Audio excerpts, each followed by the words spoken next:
Assalamualaikum warahmatullahi wabarakatuh. Halo warga Sumakda. Perkenalkan, nama aku Sally Siti Febriani dan teman-teman Saya Adita Sadari.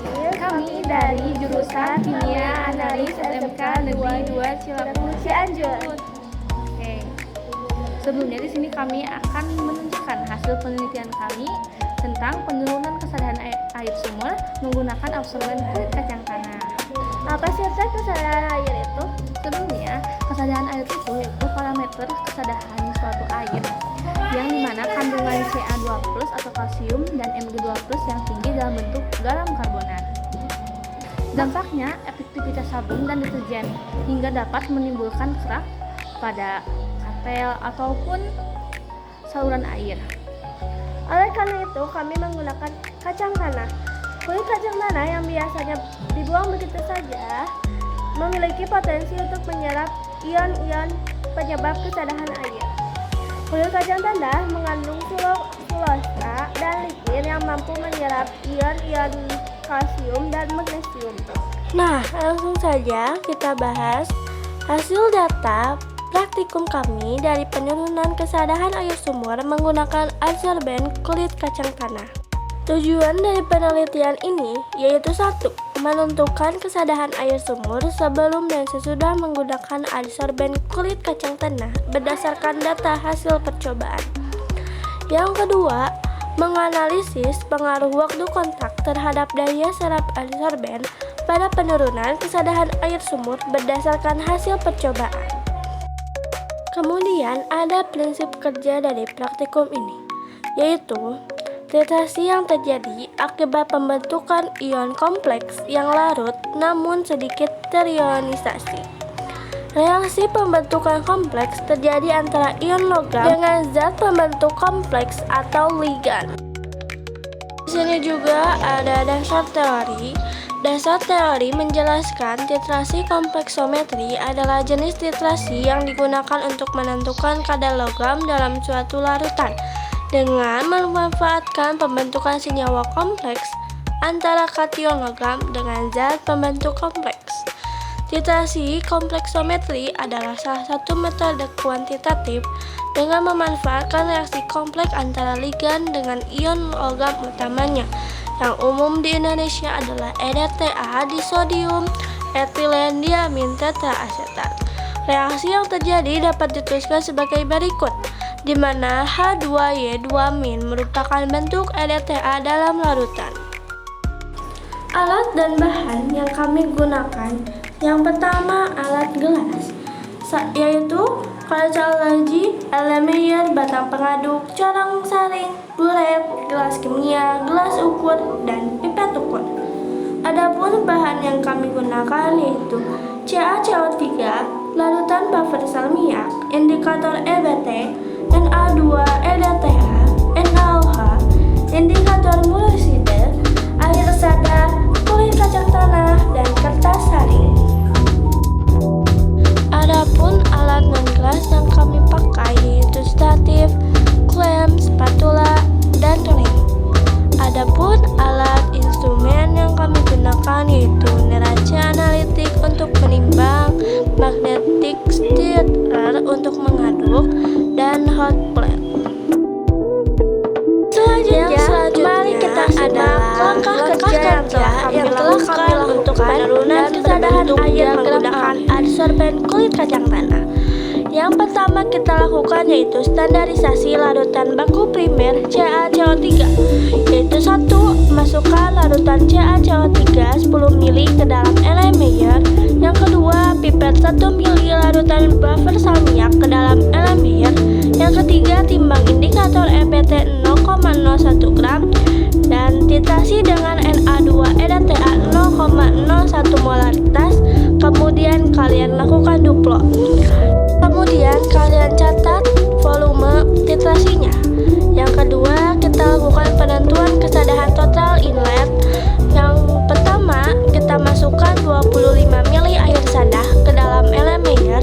Kemudian tambahkan 2 ml larutan buffer sel minyak pH 10. Yang ketiga, kita tambahkan indikator EBT 0,01 gram. Aduk larutan titrasi dengan larutan larutan Na2-EDTA dan lakukan duplo. Kemudian kalian catat volume titrasinya. Langkah selanjutnya kita mengadsorpsi sampel. Yang pertama kita masukkan 150 ml sampel ke dalam gelas kimia 250 ml. Tambahkan 1 gram adsorben kulit kacang tanah dan masukkan ke dalam gelas kimia. Aduk menggunakan magnetir stirrer di atas hotplate selama 30 menit. Saring hasil adsorpsi, lakukan duplo. Duplo di sini mengartikan kalian kembali adsorpsi sampel, tetapi saat mengaduk menggunakan magnetir stirrer di atas hotplate, kalian tambahkan waktu selama 60 menit. Kemudian kita lakukan titrasi outlet. Masukkan 25 ml air soda yang telah diadsorpsi ke dalam LMEA.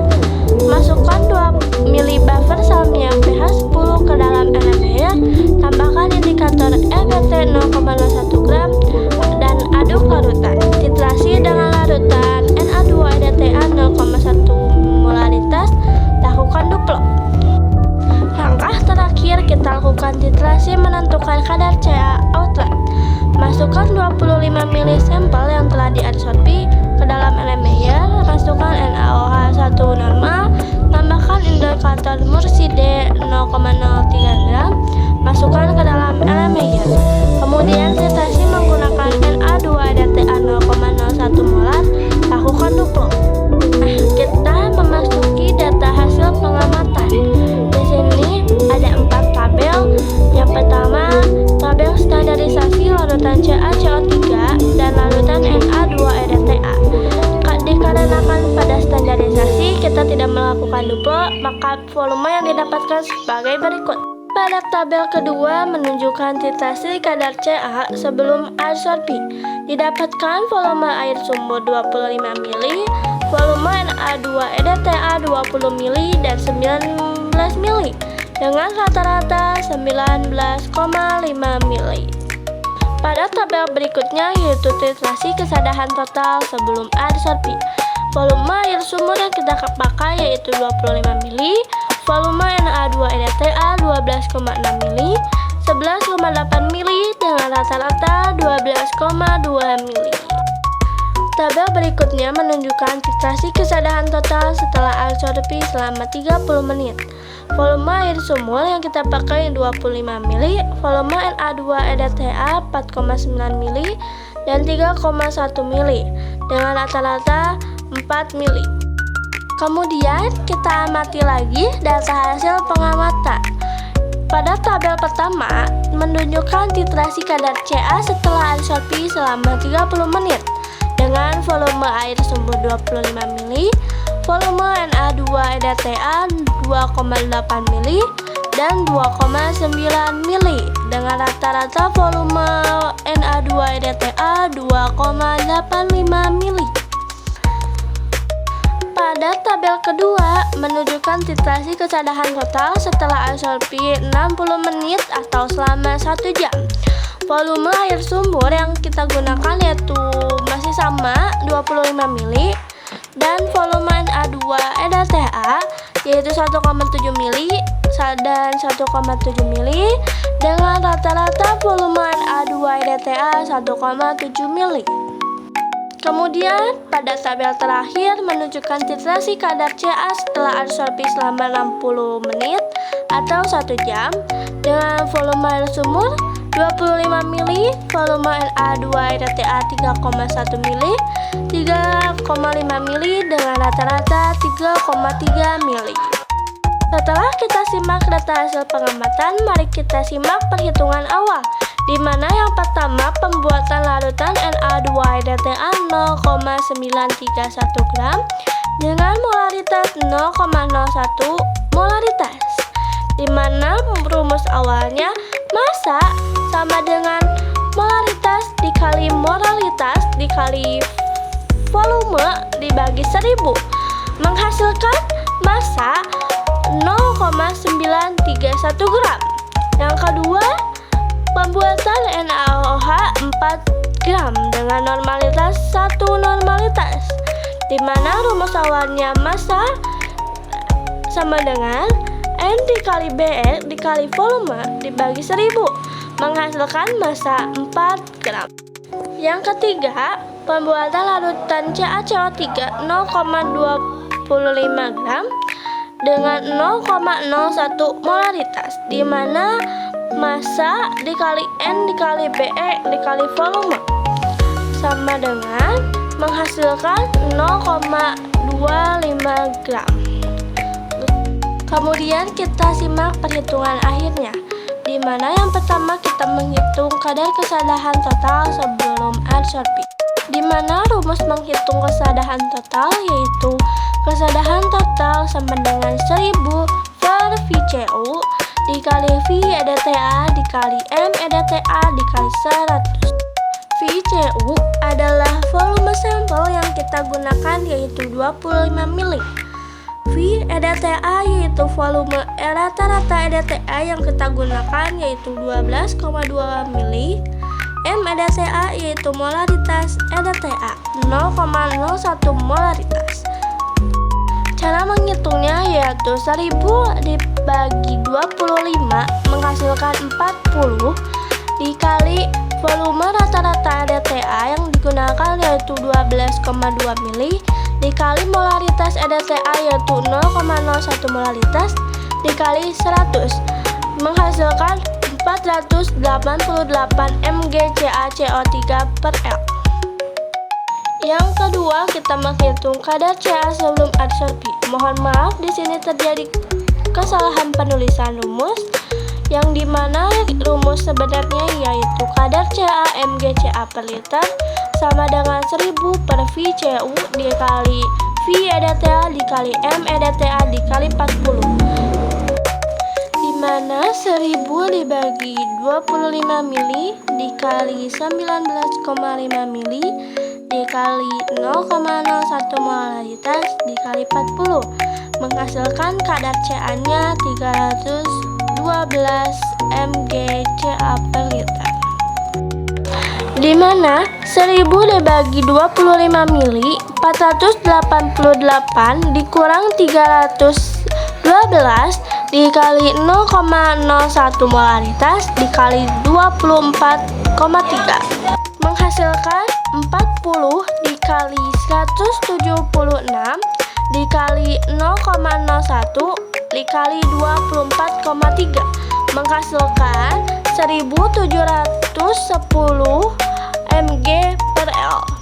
Kemudian yang kedua, kita menghitung kadar kesadaran total sesudah adsorpsi, di mana rumus awalnya sama seperti kadar kesadaran total sebelum adsorpsi, yaitu kadar kesadaran total mg CaCO3 per L sama dengan 1000 per VCU dikali V EDTA dikali M EDTA dikali 100, mana 1000 dibagi 25 mili dikali 4 mili dikali 0,1 molaritas dikali 100 menghasilkan 40 dikali 4 mili dikali 0,01 molaritas dikali 100 menghasilkan 160 mg CaCO3 per L.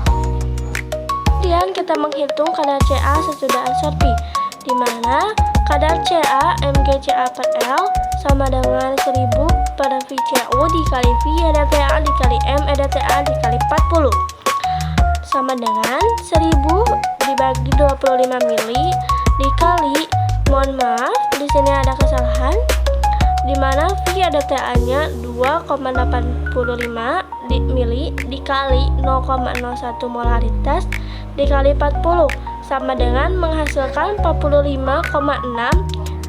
mg Ca per L. Kemudian terakhir kita menghitung kadar magnesium sesudah adsorpsi. Kadar magnesium mg per L sama dengan 1000 dibagi VCU dikali V EDTA kesadaran total dikurang V EDTA kalsium dikali M EDTA dikali 24,3, di mana 1000 dibagi 25 mili dikali 160 dikurang 45,6 dikali 0,01 molaritas dikali 24,3 sama dengan 40 dikali 104,4 dikali 0,01 molaritas dikali 24,3 menghasilkan 1111 mg per L. Praktikum ini bertujuan untuk menentukan kadar Ca2+ atau kalsium dan Mg2+ atau magnesium pada sampel air sumur yang sudah diadsorpsi menggunakan absorben kulit kacang tanah dan yang belum diadsorpsi. Penurunan volume EDTA yang digunakan menunjukkan bahwa sebagian ion Ca2+ dan Mg2+ telah diadsorpsi oleh kulit kacang tanah. Ini membuktikan bahwa kulit kacang tanah memiliki kemampuan absorptif terhadap ion penyebab kesadahan. Berdasarkan hasil percobaan, dapat disimpulkan bahwa kulit kacang tanah efektif digunakan sebagai adsorben untuk menurunkan tingkat kesadahan air sumur. Adsorben ini mampu mengikat ion-ion penyebab kesadahan Ca2+ dan Mg2+ sehingga kadar kesadahan menurun secara signifikan setelah proses adsorpsi. Itu dia hasil penelitian dari kami. Semoga bermanfaat dan mohon maaf jika kesalahan. Wassalamualaikum warahmatullahi wabarakatuh. Dadah.